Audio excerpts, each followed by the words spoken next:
5 ایسے لوگوں کے بارے میں آپ کو بتانے کے لیے جا رہا ہوں کہ جن کی دعا قبول نہیں ہوتی۔ اگر یہ اللہ کی بارگاہ میں رو رو کر کے بھی دعا کریں تب بھی ان کی دعا قبول نہیں ہوگی۔ کیوں قبول نہیں ہوگی؟ آخر انہوں نے ایسا کیا کر لیا جس کی وجہ سے اللہ پاک ان کی دعاؤں کو قبول نہیں کرتا؟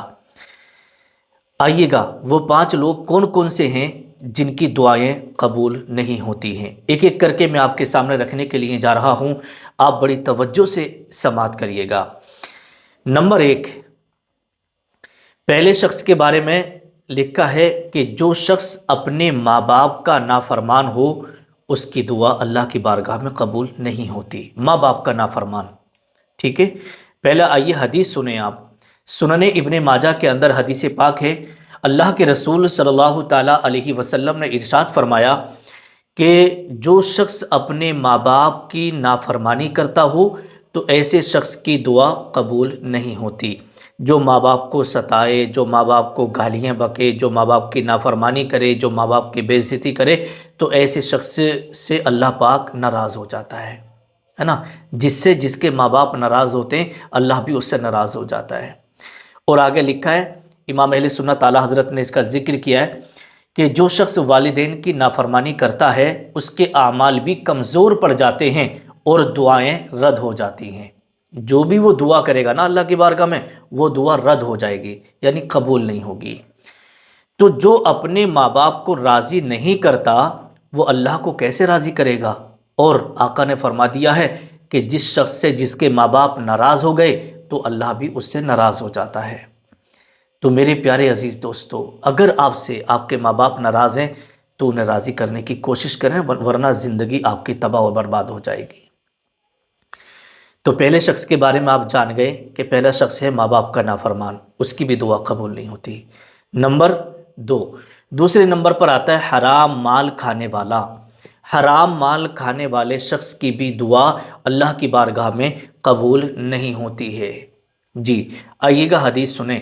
مسند احمد کے اندر یہ حدیث پاک موجود ہے، حضور صلی اللہ تعالیٰ علیہ وسلم نے ارشاد فرمایا کہ جو شخص حرام کھائے اور حرام کا لقمہ کھائے اور پھر اللہ کی بارگاہ میں وہ دعا کرے تو اللہ پاک اس کی دعا کو رد کر دیتا ہے، اس کی دعا قبول نہیں فرماتا۔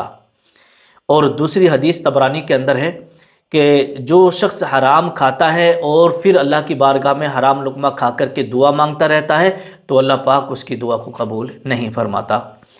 اور اسی کے تعلق سے خزائن العرفان کے اندر بھی لکھا ہے کہ حرام لقمہ دل کو سیاہ کر دیتا ہے۔ کیا کر دیتا ہے؟ دل کو کالا کر دیتا ہے اور دعا کی تاثیر ختم کر دیتا ہے۔ تو اس لیے آپ حرام لقمے سے بچیے گا۔ تو حرام کھانے والے کی بھی دعا کبھی اللہ کی بارگاہ میں قبول نہیں ہوتی ہے۔ نمبر 3، تیسرے نمبر پر آتا ہے ظالم شخص۔ جو لوگوں کے اوپر ظلم کرتا ہو تو ایسے شخص کی دعا بھی اللہ کی بارگاہ میں قبول نہیں ہوتی ہے۔ دیکھیے گا مشکات شریف کے اندر یہ حدیث پاک موجود ہے، حضور صلی اللہ تعالیٰ علیہ وسلم نے ارشاد فرمایا کہ اللہ تعالیٰ ظالم کی دعا قبول نہیں کرتا جب تک وہ ظلم چھوڑ نہ دے، جب تک کہ وہ اپنے ظلم کو چھوڑ نہ دے اور اللہ کی بارگاہ میں توبہ نہ کر لے۔ تو اللہ پاک ظالم کی دعا کو قبول نہیں فرماتا۔ امام اہل سنت اعلیٰ حضرت نے بھی اس کا ذکر کیا ہے۔ آپ فرماتے ہیں کہ ظالم کی دعا رد ہو جاتی ہے، جب بھی وہ دعا مانگے گا تو اس کی دعا رد ہوتی ہے، اور کیونکہ ظلم کے ساتھ اللہ کی بارگاہ میں جانا یہ بے ادبی ہے۔ اب ظاہر سی بات ہے آپ نے ظلم کیا پھر آپ اللہ کی بارگاہ میں جا کر کے دعا مانگ رہے ہیں تو پھر آپ کی دعا قبول نہیں ہوگی۔ اب آئیے گا چوتھے نمبر پر آتا ہے وہ شخص جو قطع رحمی کرتا ہو۔ وہ شخص جو قطع رحمی کرتا ہو، قطع رحمی کا مطلب ہے رشتے توڑ دیتا ہو، یعنی رشتے ناتے ختم کر دیتا ہو، تو ایسے شخص کی دعا بھی اللہ کی بارگاہ میں قبول نہیں ہوتی ہے۔ بہت سارے لوگوں کو آپ نے دیکھا ہوگا کہ اچھی خاصی رشتہ داری چل رہی ہوتی ہے اور ذرا ساری نا بات پر ہی وہ رشتہ داری کو ختم کر دیتا ہے۔ کیا ہوتا ہے؟ رشتہ داری کو ختم کر دیتا ہے۔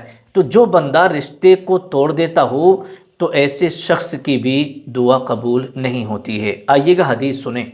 بخاری شریف کے اندر یہ حدیث پاک موجود ہے، نبی کریم صلی اللہ تعالیٰ علیہ وسلم نے ارشاد فرمایا کہ رشتے توڑنے والے کی دعا قبول نہیں ہوتی۔ اور اعلیٰ حضرت نے اس کا ذکر کیا ہے فتاوی رضویہ کے اندر کہ جو رشتے داروں سے بے رخی کرے، ہے نا، جو رشتے داروں سے بے رخی کرے اللہ اس پر اپنی رحمت کے دروازے بند کر دیتا ہے۔ جو رشتوں کو توڑ دیتا ہے تو اللہ کی رحمت کے دروازے اس پر بند ہو جاتے ہیں۔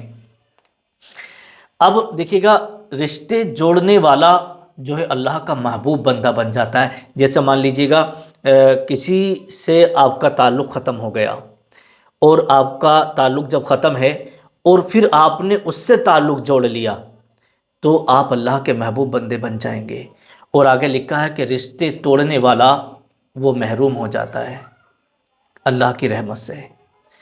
تو رشتوں کو جوڑنے والے آپ بنیں، رشتوں کو توڑنے والے آپ مت بنیے گا، ٹھیک ہے۔ اب آئیے گا آگے چلتے ہیں۔ پانچواں شخص کون ہے جس کی دعا اللہ کی بارگاہ میں قبول نہیں ہوتی ہے؟ تو دیکھیے گا لکھا ہے وہ شخص جو لوگوں کو دھوکہ دے، غیبت کرے اور زبان سے فساد پھیلائے، تو ایسے شخص کی بھی دعا اللہ کی بارگاہ میں قبول نہیں ہوتی ہے۔ آئیے گا میں حدیث آپ کے سامنے پیش کروں۔ دیکھیے گا طبرانی کے اندر بھی یہ حدیث پاک موجود ہے، اور شعب الایمان کے اندر بھی یہ حدیث پاک موجود ہے۔ نبی کریم صلی اللہ تعالیٰ علیہ وسلم نے ارشاد فرمایا کہ غیبت کرنے والے اور دوسروں کو نقصان پہنچانے والے کی دعا قبول نہیں ہوتی۔ اگر کوئی بندہ کسی کی غیبت کر رہا ہے یا کسی کو نقصان وہ پہنچانے میں لگا ہوا ہے اور پھر وہ اللہ کی بارگاہ میں دعا مانگے تو ایسے شخص کی دعا بھی قبول نہیں ہوتی ہے۔ ایک اور روایت میں آتا ہے، سنن دارمی کے اندر یہ روایت موجود ہے کہ جس کے دل میں کھوٹ ہو، ہے نا، جس کے دل میں کھوٹ ہو اس کی دعا کو آسمان تک اٹھایا نہیں جاتا، یعنی بلند اس کی دعا نہیں ہوتی، اوپر آسمان تک بھی اس کی دعا نہیں جاتی ہے۔ اور جب بندہ اپنا دل صاف رکھے، اپنے دل کے اندر کوئی کھوٹ کوئی میل نہ رکھے، تو اللہ پاک ایسے بندے کی دعا کو قبول فرما لیتا ہے۔ اور دیکھیے گا اسی کے تعلق سے علامہ غلام رسول سعیدی صاحب نے بھی تبیان القرآن کے اندر اس کا ذکر کیا ہے کہ زبان کا فساد دعا میں حجاب بن جاتا ہے۔ کیا بن جاتا ہے؟ دعا میں رکاوٹ بن جاتا ہے۔ تو اس لیے آپ اپنی زبان سے کسی کی غیبت نہ کریں، کسی کی چغلی نہ کریں، کسی کے لیے فساد والی کوئی بات نہ نکالیں۔ صرف میں لاسٹ میں آپ کو ایک یہی نصیحت کرنا چاہتا ہوں کہ اگر ہم چاہتے ہیں کہ ہماری دعائیں فوراً قبول ہو جائیں تو پھر ہم اپنے ماں باپ کو خوش کریں اور حلال کمائیں اور ظلم کو چھوڑ دیں، رشتوں کو جوڑے رکھیں اور زبان کو پاک رکھیں۔ کیوں؟ دیکھیے گا اللہ تبارک و تعالیٰ پاک ہے اور پاکیزہ اعمال کو ہی قبول فرماتا ہے۔